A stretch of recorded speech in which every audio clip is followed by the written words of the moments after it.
साधु रात में जगता है, जैसे जो चोर हैं वो रात में नहीं जगते क्योंकि उनको सांसारिक वस्तु चुरानी होती है। और संत जन अपनी श्वासों को परमात्मा में लगाते हैं और रात में सब सोते हैं, उनकी अलग यात्रा होती है।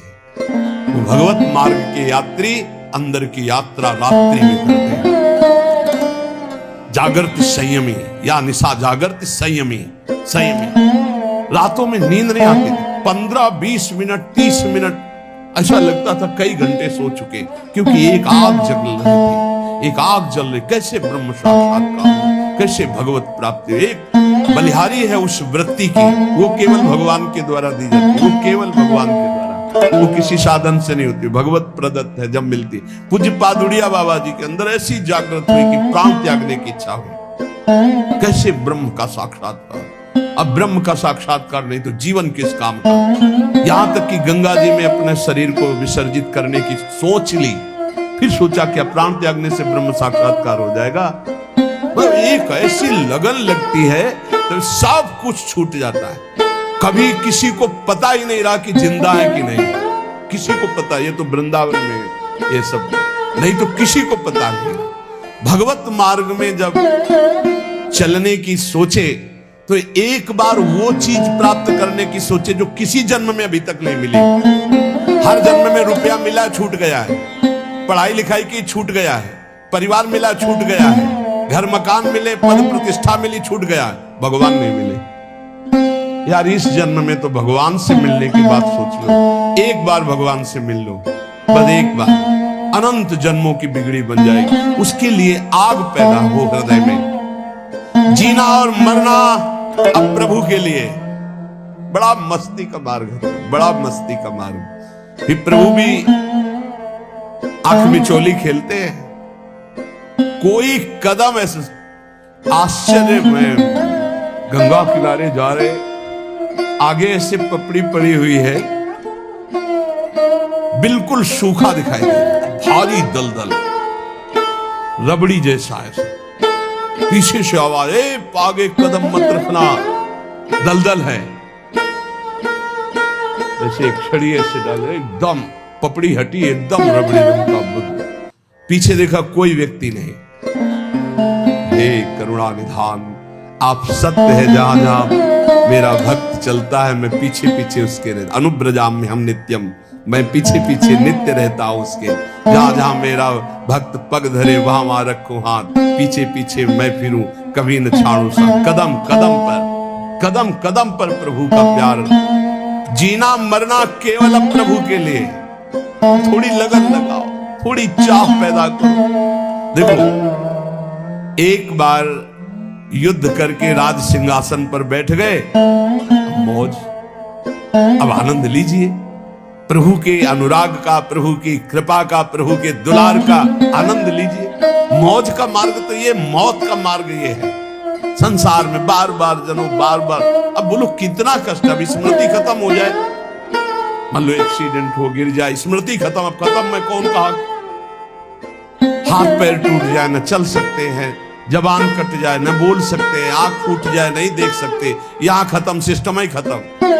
छोटी छोटी नस नाड़ियां ऐसी हैं कि वो किसी तरह खराब हो जाए तो खत्म। मैं कौन कहां कर ले, सब खत्म। ये पंचभूत बिखरेंगे। ये जो शरीर बना ना, स्पष्ट अजीब मिट्टी है।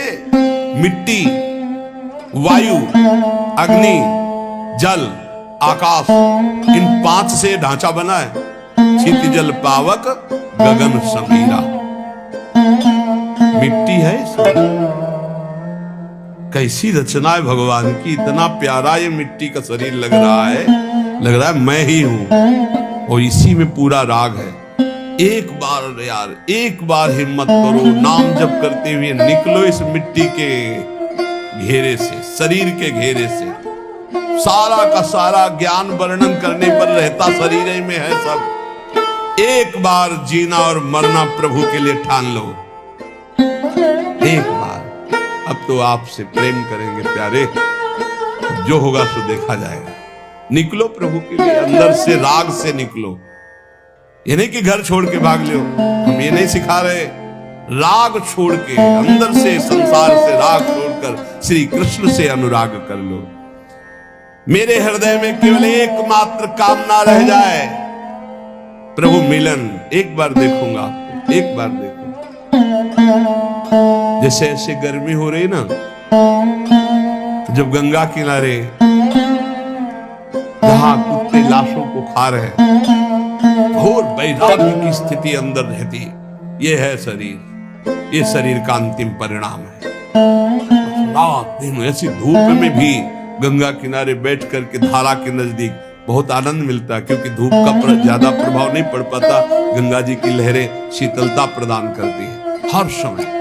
इतना तो जरूर हम कहेंगे कि गंगा जी एक अद्वितीय है, गंगा जी एक अद्वितीय पवित्रता है, गंगा जी एक अद्वितीय मूर्तिमान ज्ञान और वैराग्य की धारा है, और यमुना जी अद्वितीय प्रेम प्रदान करने वाली भक्ति की, रस भक्ति की धारा है।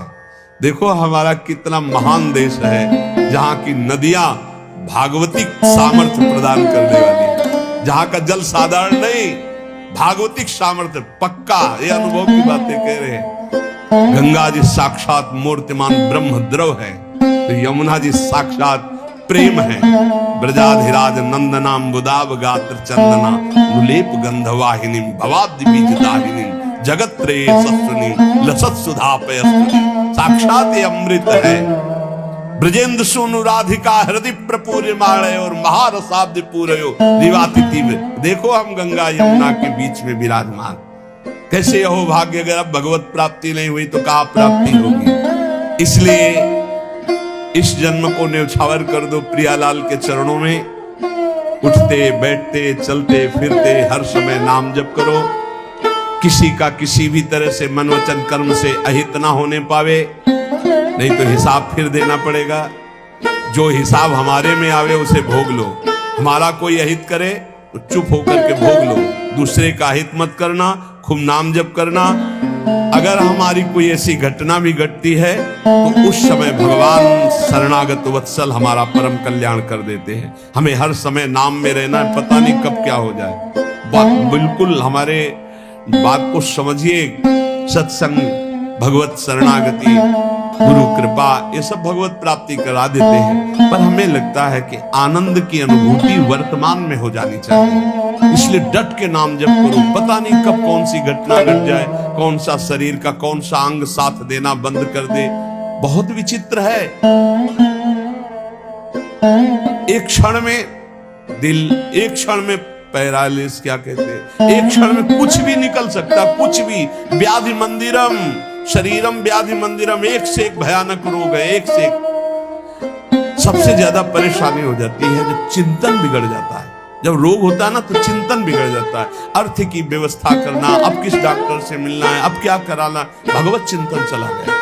एक एक वृत्ति को संभाल करके प्रियालाल में लगा दो, इसी जन्म में भगवत प्राप्ति हो जाएगी। मान लो भगवत प्राप्ति बिल्कुल कठिन नहीं है, कठिन है संसार का राग छोड़ना, और ये छूटी जाएगा प्यारे।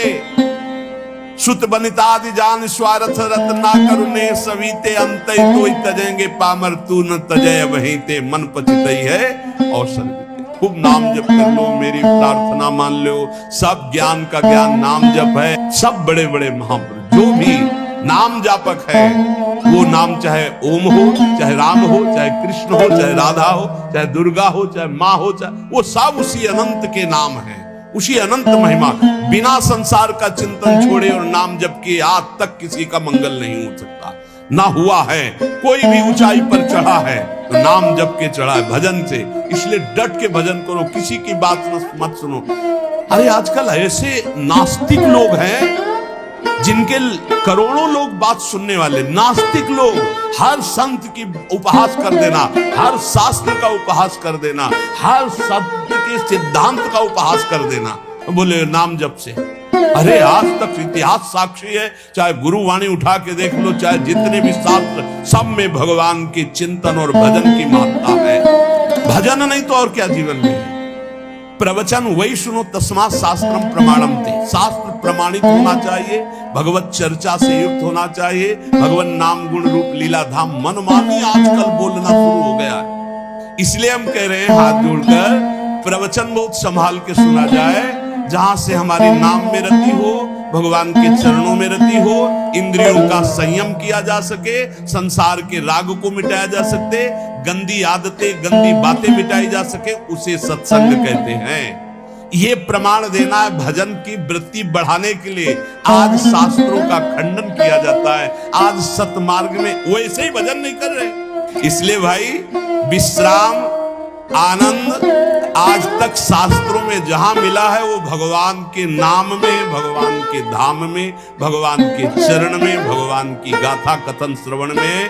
आजकल का ऐसा चल रहा है, अब चूंकि पता नहीं था हमें तो अपनी धुनी में थे, आज हमें पता चलता है भगवान के साकार उपासना की अवहेलना, भगवान की श्री विग्रह की आराधना की अवहेलना, भगवान नाम की अवहेलना, भगवत धाम की अवहेलना। पता नहीं कहां से ज्ञान प्रकट हो गया नया, अब ज्ञानी कहें कि अज्ञानी कहें, अब पता नहीं इनको। इसलिए भाई प्रवचन से बचो।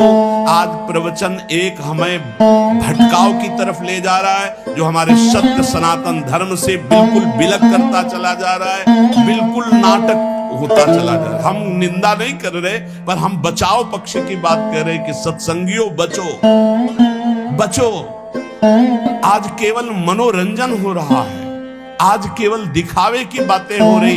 कोई बिरला ऐसे जो भगवत मार्ग में चलना चाहता है, नहीं तो थोड़ी देर मनोरंजन हो जाए, चलो चलते हैं, तो बस ये शास्त्र मनोरंजन के लिए नहीं, ये भगवत प्राप्ति की बहुत कीमती समय, बहुत शांत। चित्त की वृत्ति का संस्कार जब मिट जाए और एक एक वृत्ति प्रभु में लग जाए, तब संतोषजनक स्थिति आ गई। मान लो अब चिंता करने की जरूरत नहीं। चित्त की एक एक वृत्ति जो भोगों के संस्कार से युक्त है वो मिट जाए और हमारे हृदय में इष्ट का चिंतन सतत चलने लगे, तो बोले अब संतोषजनक स्थिति आ गई। इस स्थिति में ये सब नष्ट हो जाता है। लज्जा, घृणा, कुल, सील, मान, देह भाव, घर का अभिमान, भोगों की लालसा और यहां तक कि मोक्ष की चाह, ये सब हट जाती है। फिर सुनो, चित्त की वृत्ति का एक एक जो प्रवाह भोगों की तरफ है, उसका संस्कार मिट गया भजन के बल से, और हमारा स्वाभाविक भजन हृदय में चल रहा है। अब ये संतोषजनक स्थिति है, अब भ्रष्ट नहीं होगे। जब निरंतर बिना प्रयास के भजन चलने लगे, उठते बैठते चलते फिरते खाते पीते सोते, जैसे हम अभी भजन करने का प्रयास करते तो हमारी वृत्तियां भोगों में जाती हैं। भजन के बल से जब वो प्रवाह मिट जाए और स्वाभाविक वृत्तियां भजन में जाने लगे, तो बोले ये संतोषजनक स्थिति है। अब आप पतित नहीं होंगे, अब आप भ्रष्ट नहीं होंगे, अब आपके ऊपर माया अपना प्रभाव नहीं दिखा सकती। तो ये चीजें नष्ट हो जाती हैं। ये जितनी बातें हैं, ये अगर ये नष्ट नहीं हुई तो अभी आपका निरंतर भजन नहीं चल रहा, अभी संतोषजनक स्थिति नहीं है। क्या?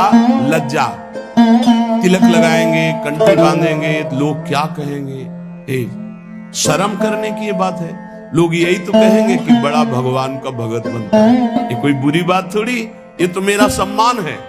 इतने बड़े भगवान के दासत्व से युक्त मुझे भक्त कहा गया, ये कोई निंदा की बात है? बोले नहीं, लोग कहते हैं कि अरे तो बड़े भगवान के भगत बनते हैं, देखो तिलक लगाए, कंठी लगाए। तो ये निंदा की बात है? कितनी बुद्धि खराब है तुम्हारी। अगर आप तिलक लगाए हैं, कंठी बांधे हैं, तो ये कोई निंदा की बात है? अरे तो सौभाग्य का विषय है। अगर प्राणों पे भी आ जाए तो कंठी तिलक बंधा हुआ हमें भगवान की प्राप्ति होगी। कंठी तिलक अगर हमारे गले में बंधा हुआ तो हमें चिंता नहीं करनी। हमें अपने, यही तो बात रह गई है, जरा से चंद रुपए के लिए हम कंठी तोड़ के फेंक देंगे, क्योंकि वो ऑफिस में नहीं जाने देंगे। हे परमात्मा की ऑफिस में जाने के लिए हम तैयारी की, क्यों नहीं जाने? सोने की जंजीर पहनने के लिए रोक है क्या? तो तुलसी की कंठी पहनने के लिए क्यों रोक है? यही समझना है हमको। हम अपनी निष्ठाओं से गिरते चले जा रहे हैं, पतित होते चले जा रहे हैं। अकबर ने कहा था, हरिराम व्यास जी के प्रिय शिष्य मधुकर शाह जी और बहुत से राजा बेटे सब तिलक कंठी धारण किए। कल कोई भी तिलक लगा के आएगा, गरम लोहे के गोले से उसका मस्तक दाग दिया जाएगा, फरमान जारी कर दिया। तो जो कमजोर हृदय के थे उन्होंने कहा, अरे भाई तिलक नहीं लगाएंगे, जय दिन तक ये बादशाह है, दरबार में बिना तिलक के चले जाएंगे, कौन प्राण दे।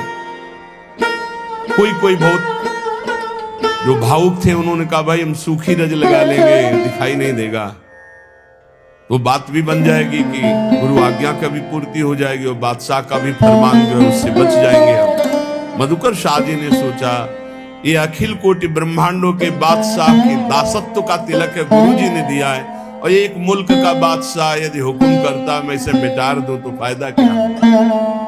ये निष्ठा रखो, निष्ठा इसका बहुत बड़ा महत्व है, बड़ी निष्ठा में सामर्थ्य है। उनका आज मैं अपने प्राण त्यागूंगा गुरु जी की आज्ञा के लिए, तिलक लगा के जाऊंगा। और वो बादशाह है, ऐसा करेगा, कर सकता है, लेकिन जब तक भुजाओं में ताकत है मैं मारूंगा, और जब मैं हार जाऊंगा तो मुझे मार देगा, लेकिन मैं अपने गुरु और बादशाह ईश्वर के तिलक को नहीं मिटा सकता। ये हमारे अखिल कोटि ब्रह्मांडों के बादशाह ईश्वर का तिलक दासत्व का है।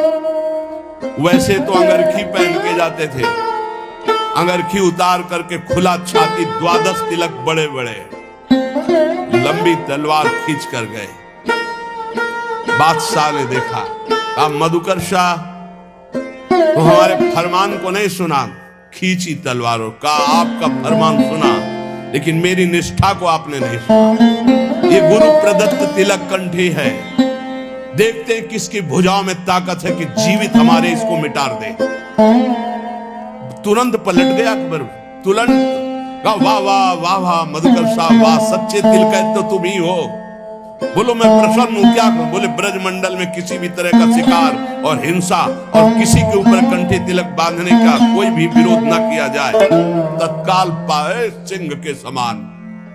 भगवान का दासत्व का तिलक, भगवान के दासत्व का भाव, बड़ा कलयुग का प्रभाव चल रहा है। शराब की बोतल मेज में ऑफिस में खोल के पियो, कोई मना नहीं करेगा, लेकिन भगवान की अगर गीता पढ़ने लगो तो तुम्हें डर लगेगा। कंठी बांधे हो, तिलक बांधे हो, लज्जा। संतोषजनक भक्ति तभी आई जब लज्जा ना रह जाए। हम हरि नाम कीर्तन करें, हम राधा बोल रहे, भगवान नाम बोल रहे, गंदी गंदी बातें प्रपंच की बोले, कोई लज्जा नहीं।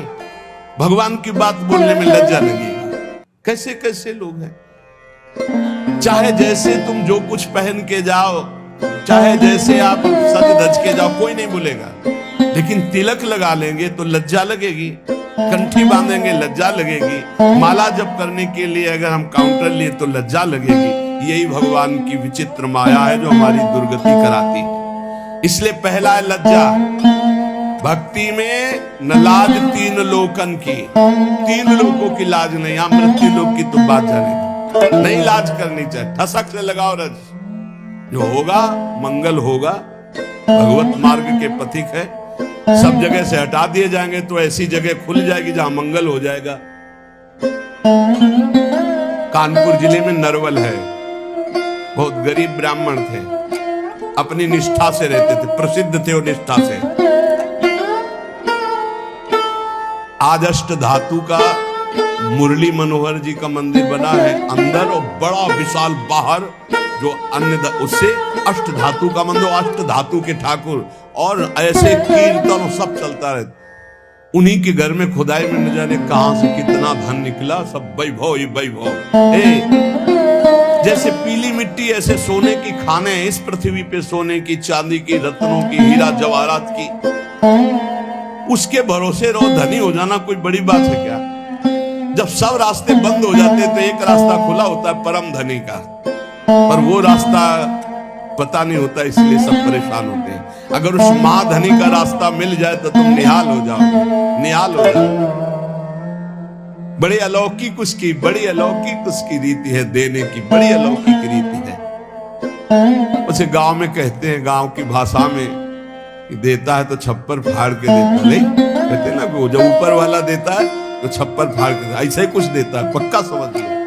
लज्जा मत करो कि हमारी ये अगर ये तिलक कंठी और ये सब और अगर हम ये लगाएंगे तो फिर क्या होगा। वो बादशाह देख रहा है अनंत ब्रह्मांडों का। अरे इतना तो कितना सुंदर लगता है जब भगवान का तिलक लगा करके कोई नाम जप करते हुए दिखाई दे, लगता है इसकी चरण रज माथे पे रख ले, वो पावन दिखाई देता है। भगवान का तिलक नहीं है, दुनिया की ओर भौ मनवाए घूम रहे हो, तो इससे कोई सुंदरता है क्या तुम्हारी? इससे सुंदरता नहीं। दुनिया के चाहे जितने भी श्रृंगार कर लो, जब तक तुम्हारा ब्रह्मचर्य ठीक नहीं, चरित्र ठीक नहीं, भजन ठीक नहीं, तो तुम्हारे चेहरे पे आकर्षण नहीं होगा।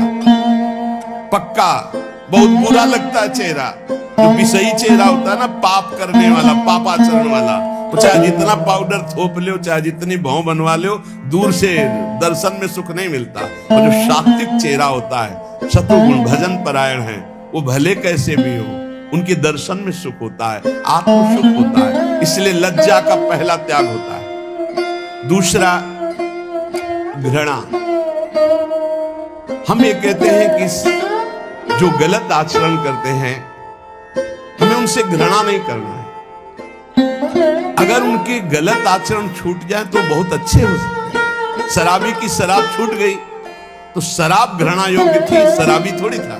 शराब छूट गई, बहुत अच्छा आदमी हो गया। मांस खाना छूट गया, बहुत अच्छा आदमी हो गया। वो चोरी करना छोड़ दिया, बहुत अच्छा आदमी हो गया। हमें घृणा नहीं करनी, हमें प्रीति करके जिनसे घृणा करवानी, उन पदार्थों से, उन क्रियाओं से, उन वस्तुओं से घृणा करा के उसे महान बनाने का रास्ता देना। भक्त कभी किसी से घृणा नहीं करता, वो उन कारणों को छुटवाता है जिससे वो घृणा का पात्र बन रहा है। तो वो तभी छूटेगा जब हमारी प्रियता होगी उसमें। सब जीवन शोक प्रीति। तीसरा है कुल। कुल का अहंकार नहीं होना चाहिए, इससे कुछ नहीं होता। जो कुलाभिमानी है, जाति अभिमानी है, इससे कुछ नहीं होने वाला। ये संस्कृति आवागमन का हेतु ही जाति अभिमान है, कुल अभिमान है। अपने धर्म का पालन करो, अभिमान मत करो। सबके समान पांच भौतिक शरीर हैं, सब में समान भगवान का अंश विराजमान है। अलग अलग सेवाएं, अलग अलग व्यवहार है, लेकिन आप घृणा मत करो, आप अभिमान मत करो अपने ऊपर। जाति पाति कुल कल्म धर्म व्रत संस्कृति हेतु अविद्या नासी। सेवक जी महाराज कह रहे सेवक वाणी में, ये अज्ञान है, ये अविद्या है। यदि जाति पाति कुल आदि का अभिमान करे तो ये अविद्या है, आवागमन में फंसा देगी। उसके हृदय में मान की लालसा खत्म हो जाती है। जो निरंतर भगवत भजन करता है वो सभी मान प्रद आप अमाने। कोई उसको प्रणाम करे तो अच्छा नहीं लगता, लेकिन वो दूसरों को प्रणाम करने में बहुत सुख का अनुभव करता है। दूसरे को सम्मान देना, दूसरे को प्रणाम करना, सबसे छोटा अपने को मानना, ये भजन करने वाले का लक्षण होता है। और देह भाव, ज्यादा देह प्रियता नहीं होनी चाहिए। देह भगवत सेवा का पात्र, इसलिए इसे संभाल के तो रखना है, क्योंकि अपने लोग वैष्णव हैं। भगवत सेवा इसी शरीर से होती है, भजन इसी शरीर से होता है, हम कीर्तन इसी शरीर से करते हैं, संत सेवा गुरु सेवा इसी शरीर से होती है। इसलिए इस शरीर को हम प्यार करते हैं, लेकिन हमारा प्यार मैं शरीर हूं इस भाव से नहीं। ये शरीर प्रियालाल की सेवा का पात्र है, इसलिए शरीर से ज्यादा प्रियता रखना ये दोषों को जन्म देने वाला है। जहां हम इस पर अभिमान करते हैं मैं पुरुष तो स्त्री आकर्षण, जहां हम अभिमान करते हैं मैं सुंदर तो नाना प्रकार के दोष। देहाभिमान ही संस्कृति का मूल चक्र है। देह को प्यार करना है, लेकिन ये भगवत सेवा पात्र है, ये मानकर, ना कि मैं मानकर प्यार करना है। गेह घर, जैसे हम मंदिर में रहते हैं ऐसे हम घर में रहते हैं। घर श्री ठाकुर जी का है, हम सेवा भाव से वहां विराजमान। मेरा घर नहीं, इसलिए भक्तजन अपने घरों का नाम रखवा देते हैं। प्रिया कुंज, राधा केली कुंज, गोपाल भवन, कृष्ण सदन, ऐसे नाम रखवाते। ये प्रभु का मकान। किसका मकान? बोले प्रिया कुंज है, ये प्रियाजू की कुंज है। आप कौन है? प्रिया कुंज के सेवक हैं। नाथ सकल संपदा तुम्हारी, मैं सेवक समेत सुखनारी। और भोग, जितनी भोग सामग्री हो सब प्रभु के भोग के लिए, हम तो प्रसाद पाने वाले हैं। और ऐसा भक्त मोक्ष की भी अभिलाषा नहीं रखता, अपने प्रियतम के प्रति पूर्ण सब कुछ न्यौछावर करके उसको दिव्य भाव की प्राप्ति होती है। सब कुछ प्रभु को समर्पित कर दिया तो क्या मिला? दिव्य भाव। भाव में डूबा हुआ, भावोत्सवेन भजताम रस काम धेनु, भाव में डूबा हुआ है, दिव्य दिव्य भावनाएं कर रहा है। प्रियाजू को कभी भोग लगा रहा है, कभी झूला झूला रहा है, कभी प्रियाजू को स्नान करा रहा है, कभी श्रृंगार करा रहा है। बड़ी भावनाओं में सुख वृत्ति, ये फल मिलता है सर्वस्व समर्पण से। भक्त के काम, क्रोध और अभिमान ये सब दिव्य हो जाते हैं। बड़े बड़े जीवन मुक्त मुनियों के लिए भी जो दुर्लभ है, वे रंग रंगीले छैल छबीले प्रभु के प्रेमियों के अलग ही रास्ते हो जाते हैं। इनको क्रोध भी आता है प्रभु पे, ये गुस्सा भी करते हैं क्योंकि इनके प्रभु है ना। जैसे ग्वारिया बाबा सखा भाव से, जा अगर मेरे बिना तेरा काम चल जाता है तो तेरे बिना मेरा भी काम चल जा। आज से न तेरा भजन करेंगे न तेरी बात करेंगे। ये अंदर की बात। कोई संत भजन करते रोक देते, अरे काहे को भजन करते हो, बड़ा निष्ठुर है, 20 वर्ष हो गए भजन करते हुए, आज सामने नहीं आया। और सब जानते थे कि बाबा बड़े भाव वाले, आज पता नहीं कौन सा भाव ठाकुर जी के ऊपर है कि ये बरस रहे ठाकुर जी के ऊपर। शाम तक न खाना न पीना, ऐसे ही बस नाराज है ठाकुर जी से। तो ऐसे सिद्ध पुरुष का कैसे चिंतन चलो? वो कह रहे भजन नहीं करेंगे, एक क्षण भी भजन का ताता नहीं टूट रहा है। आएगा ना तो बात नहीं, पक्का आएगा, वो हमारे बिना रहेगा। वो आएगा तो बात नहीं करेंगे, बोलेंगे नहीं, छुएंगे भी नहीं, देखेंगे भी नहीं, तेरे बिना चल जाता है। मैं नहीं बोलूं, सामने ठाकुर जी भाव में उनके, एक क्षण भी ठाकुर जी से बिलग ले और कह रहे थे कि मैं भजन नहीं करूंगा तुम्हारा। शाम के ठाकुर जी पीछे से आवाज, ए सारे ग्वारिया। बाबा 60-70 वर्ष के थे। ऐसी मेघ गंभीर वाणी, ये तो मेरे यार की वाणी है। पीछे मुड़ के देखा, कमर में हाथ रखे वही ठसक, तिरछी चितवन, पीतांबर, अनंत बिजलियों की सी कांति चमक रही पीतांबर। लालजू महाराज फेट में मुरली। ए ग्वारिया तू नाराज है? अरे मेरा यार, दौड़ पड़े, गले लगाया, फिर एकदम याद आया, फिर मान धारण हुआ कि हमने तो नियम लिया था, इसको देखेंगे नहीं, बोलेंगे नहीं, बोल भी दिया, गले भी लगा दिया, चलो पर अब नहीं, चल दिए।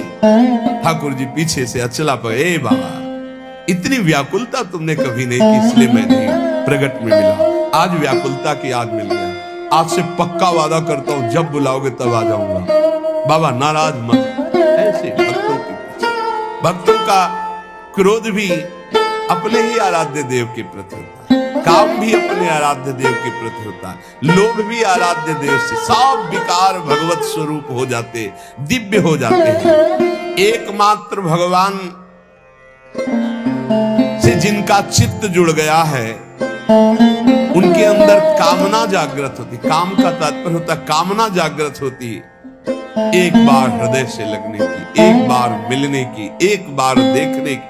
वो काम से पीड़ित होकर, अर्थात काम माने कामना, इस चाह से, इस कामना से पीड़ित होकर रोकर पुकारते हैं, हे देव, हे दैत, हे भुवनैक बंधो,